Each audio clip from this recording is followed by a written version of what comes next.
harus mendapatkan keadilan. Kenapa demikian? Suatu peraturan, suatu undang-undang, suatu hukum yang dibuat tanpa mengedepankan keadilan, maka sama saja dengan kejahatan yang dilegalkan.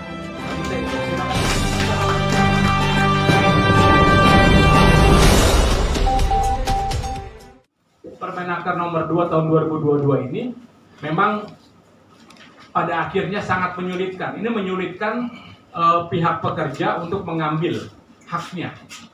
Padahal sekali lagi secara filosofis JHT itu bukan dalam bentuk asuransi sebenarnya, tapi itu dalam bentuk tabungan, titipan uang dari pekerja. Karena kalau kita bicara tentang jaminan pensiun, sudah ada jaminan pensiun tadi. PP 45 sudah disebutkan jaminan pensiun. Dan itu baru lahir jaminan pensiun di tahun 2015. Sedangkan JHT itu lahir sebenarnya sejak Undang-Undang Jam Sostek tahun 1992. Kemudian dilakukan perubahan-perubahan dan akhirnya sampai dilakukannya Undang-Undang nomor 40 tahun 2004 ya, tentang SJSN. Nah sebenarnya JHT itu sudah dari dulu sudah ada. Pelaksanaannya sudah berjalan dengan baik.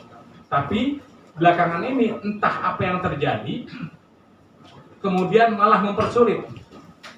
Kita ketahui bersama bahwa dengan lahirnya Undang-Undang Cipta Kerja nomor 11 tahun 2020, klaster ketenagakerjaan, di mana perusahaan dengan mudah untuk melakukan PHK. Pekerja pun mendapatkan pesangon begitu sedikit dibandingkan di tahun-tahun sebelumnya di Undang-Undang 13. Nah sehingga dicampur lagi dengan adanya COVID-19 ini yang merupakan pintu masuk post major untuk melakukan efisiensi, pada akhirnya banyak sekali perusahaan yang melakukan efisiensi dengan cara mengurangi pekerjanya. Disinilah pada akhirnya mungkin ya pemikiran saya pada akhirnya banyak sekali berbondong-bondong dalam waktu yang sama dan serentak para pekerja yang ter-PHK ini mengambil uang JHT-nya. Namun entah apalah daya, mungkin ya terjadi sesuatu yang mungkin saja tidak bisa diberikan kepada pekerja dalam waktu yang serentak dan seketika bersamaan. Nah, jadi prinsipnya kalau saya bicara secara akademisi, maka sudah semestinya peraturan pemerintah atau undang-undang yang dibuat itu harus mengedepankan keadilan. Harus mendapatkan keadilan. Kenapa demikian? Suatu peraturan, suatu undang-undang, suatu hukum yang dibuat tanpa mengedepankan keadilan, maka sama saja dengan kejahatan yang dilegalkan.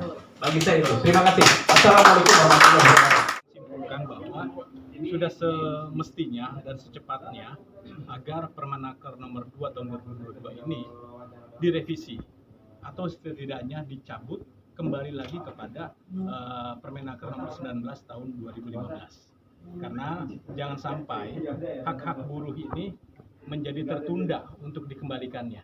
Ya, karena sesuai ajas hukumnya bahwa hak-hak buruh pada saat hubungan kerja itu selesai, maka dikembalikanlah hak-haknya kepada yang memilikinya. Jadi saya harap dari Kementerian Tenaga Kerja untuk segera melakukan revisi terhadap Permenaker nomor 2 tahun 2022 tentang JHT ini ya, jaminan hari tua, dan atau setidaknya dikembalikan lagi kepada Permenaker nomor 19 tahun 2015. Ya. Kira-kira itu aja dari saya. Oke, terima kasih. Dari Ibu yang sampaikan Ya. Ada boleh santai? Kalau statement saya sih mungkin sudah diberikan dengan Pak Dr. Anwar, tetapi kalau untuk saran saya untuk pengganti menteri sebenarnya seorang yang lebih berkapasitas atau yang paham dengan ilmu perburuhan ya. Kalau menurut saya pribadi, saya mengusulkan Dr. Anwar Burma sebagai Menteri Tenaga Kerja. Amin. Baik. Atas dasar apa, Bu? Ya, Diusulkan atas dasar apa? atas dasar pengalaman. Atas dasar pengalaman, atas dasar kapasitas, elektabilitas, ya kan? Beliau punya dan beliau mampu. Oke, Bu. Masker dibuka dong sekarang. Silakan buka masker. Buka masker. Jangan buka masker nanti. Cuma foto aja ini, cuma foto aja.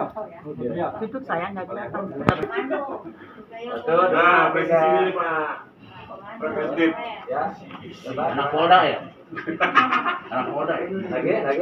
Saya juga sebagai salah satu general manager di perusahaan asing, ya, di perusahaan Jepang swasta, dan saat ini juga menjadi konsultan hukum di beberapa perusahaan asing. Dan saya bergabung dengan KPRI, ya, di bawah Bu Ketum, ya, dan Pak Samsul.